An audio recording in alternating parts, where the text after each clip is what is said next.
Hello everyone, welcome to target for IQ. स्वागत है आपका अपने इस यूट्यूब चैनल पर। Myself Ravindra Kumar. तो स्टूडेंट्स, आज हम साइंस के टॉप 10 ना करके टॉप 15 क्वेश्चन करेंगे जो काफ़ी इंपॉर्टेंट्स होंगे आपके आने वाले एग्ज़ाम्स के लिए, और इनकी संख्या हम लगातार इंक्रीजिंग करते रहेंगे। नेक्स्ट वीडियो में और इंक्रीज़ कर देंगे। ठीक है, चलिए फिर शुरू करते हैं। सिस्मोग्राफ क्या रिकॉर्ड करता है? तो सिस्मोग्राफ जो होता है वो भूकंप रिकॉर्ड करता है। अब यहाँ से एक क्वेश्चन और बनता है, जो आपका रिएक्टर स्केल होता है, रिएक्टर पैमाना इसको बोलते हैं, तो वो क्या रिकॉर्ड करता है? तो वो इसकी तीव्रता, इसकी स्पीड, जो कौन रिकॉर्ड करता है? भूकंप की जो स्पीड होती है वो रिएक्टर स्केल करता है। तो आप इतना भी याद रखिएगा, काफ़ी इम्पोर्टेंट है। बाकी एक और क्वेश्चन आप याद रखिएगा, कैस्कोग्राफ। कैस्कोग्राफ जो होता है वो पौधों में वृद्धि मापने वाला यंत्र होता है, कैस्कोग्राफ। ठीक है, तो जो प्लांट्स होते हैं उनमें जो वृद्धि होती है तो उनको रिकॉर्ड करने के लिए कैस्कोग्राफ का प्रयोग किया जाता है। चलिए क्वेश्चन नंबर 2 देखते हैं। एक पिंड का अधिकतम भार किस में होता है?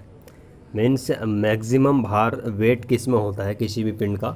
तो वो होता है हाइड्रोजन में। ठीक है, हाइड्रोजन में होता है।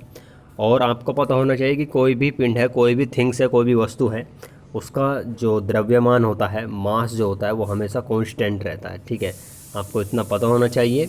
वेट बदल जाता है लेकिन मास जो है वो कांस्टेंट रहता है हमेशा। चलिए क्वेश्चन नंबर 3 देख लेते हैं। डायनमो एक युक्ति है जो परिवर्तित करती है। जो डायनमो है वो किसको किस में चेंज में करता है? तो ये यांत्रिक ऊर्जा को विद्युत ऊर्जा में परिवर्तित करता है, यानी कि मैकेनिकल एनर्जी को पावर एनर्जी में कन्वर्ट करता है, इलेक्ट्रिसिटी एनर्जी में कन्वर्ट करता है। ठीक है, डायनमो जो है आपको याद रखना है, काफ़ी इंपॉर्टेंट है। चलिए क्वेश्चन नंबर 4 देख लेते हैं। हीलियम के नाभिक में होते हैं, तो हीलियम होता है उसके नाभिक में क्या क्या होता है? 2 प्रोटॉन होते हैं और 2 न्यूट्रॉन, 2 प्रोटॉन एंड 2 न्यूट्रॉन। ठीक है, ये याद रखिएगा आप, काफ़ी इंपॉर्टेंट है। Question number 5।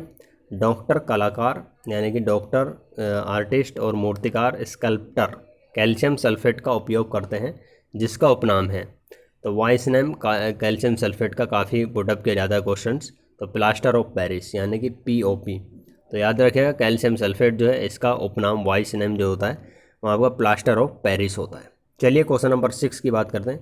खारे पानी को शुद्ध पानी में परिवर्तित करने की प्रक्रिया, मीन्स खारा पानी जो होता है उसको प्योर वाटर में चेंज करने की जो भी प्रक्रिया होती है उसको क्या कहते हैं? तो उसको कहते हैं उत्क्रम परासरण। ठीक है, रिवर्स ओस्मोसिस, रिवर्स ओस्मोसिस इसको कहा जाता है। आपको पता होना चाहिए जो पानी होता है उसका pH वैल्यू 7 होता है, यानी कि 7 होता है। तो ये क्या होता है? उदासीन होता है। ठीक है, इतना भी आपको पता होना चाहिए। चलिए क्वेश्चन नंबर 7 देख लेते हैं। वर्तमान आनुवंशिकी विज्ञान का जनक, यानी कि प्रेजेंट जेनेटिक्स विज्ञान का जनक किसको बोलते हैं?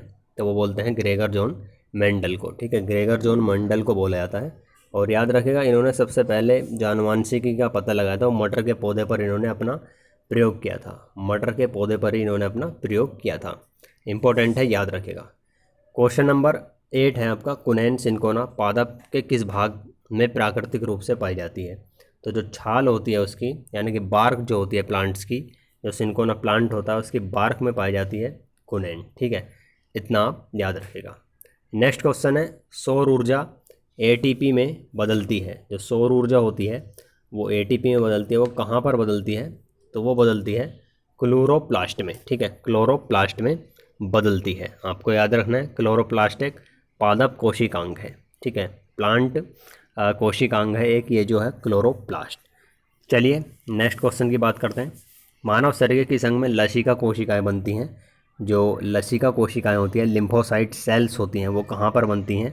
तो वो तिल्ली, यानी कि स्प्लीन में बनती हैं। ठीक है, स्प्लीन में बनती हैं, काफ़ी इंपॉर्टेंट है। जो लसिका कोशिकाएं होती हैं, लिम्फोसाइट सेल्स होती हैं। चलिए क्वेश्चन नंबर 11। नाइट्रोजन स्थिरीकरण जीवाणु किस पौधे की जड़ के साथ संयोजन करते हैं? आपको ये काफ़ी इंपॉर्टेंट क्वेश्चन है, ये बहुत ही बार पूछा जाता है। तो ये जो संयोजन होता है दालों में होता है, पल्स की रूट्स में होता है। आप इसको कह भी सकते हैं नाइट्रोजन स्टोराइजेशन। ठीक है, चलिए क्वेश्चन नंबर 12 देख लेते हैं। मूंगफली में किसकी प्रचुरता होती है? तो मूंगफली जो होती है उसमें किसकी प्रचुरता होती है? प्रोटीन और वसा की। ठीक है, प्रोटीन और वसा की।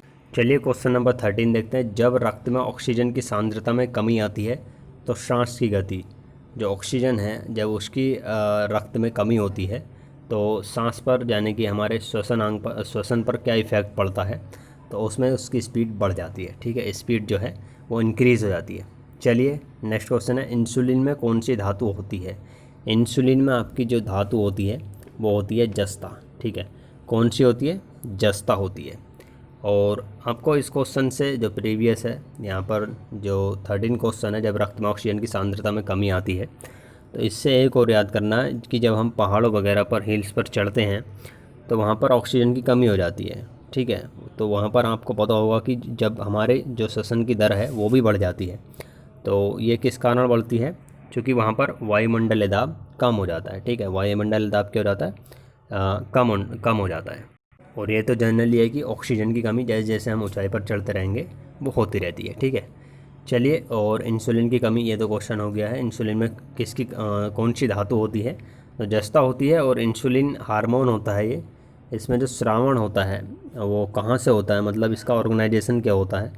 तो ये आपका अग्नाशय से, ठीक है, अग्नाशय से यानी कि पैनक्रियाज से इसका स्रावण होता है। ये भी आप याद रखेगा। इंसुलिन एक हार्मोन है। ठीक है, चलिए क्वेश्चन नंबर 15 है, मनुष्य की मुख गुहा में किसका पाचन प्रारंभ होता है? मीन्स जब हम खाना खाते हैं तो पाचन जो होता है वो कार्बोहाइड्रेट का प्रारंभ होता है। मुख गुहा से ही पाचन प्रारंभ हो जाता है। ठीक है, तो आप याद रखिएगा, काफ़ी इंपॉर्टेंट है।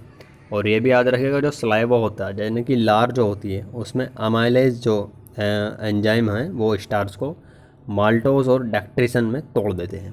तो ये भी आपको याद रखना है। तो ये थे कुछ इंपॉर्टेंट क्वेश्चंस। कोशिश करेंगे नेक्स्ट वीडियो में नंबर ऑफ़ क्वेश्चन बढ़ा दिए जाएँ और इसी तरह के क्वेश्चन आते रहेंगे। तब तक के लिए आप वीडियो को ज़रूर लाइक करें और चैनल को ज़रूर सब्सक्राइब करें। मिलेंगे नेक्स्ट वीडियो में, तब तक के लिए जय हिंद, वंदे मातरम।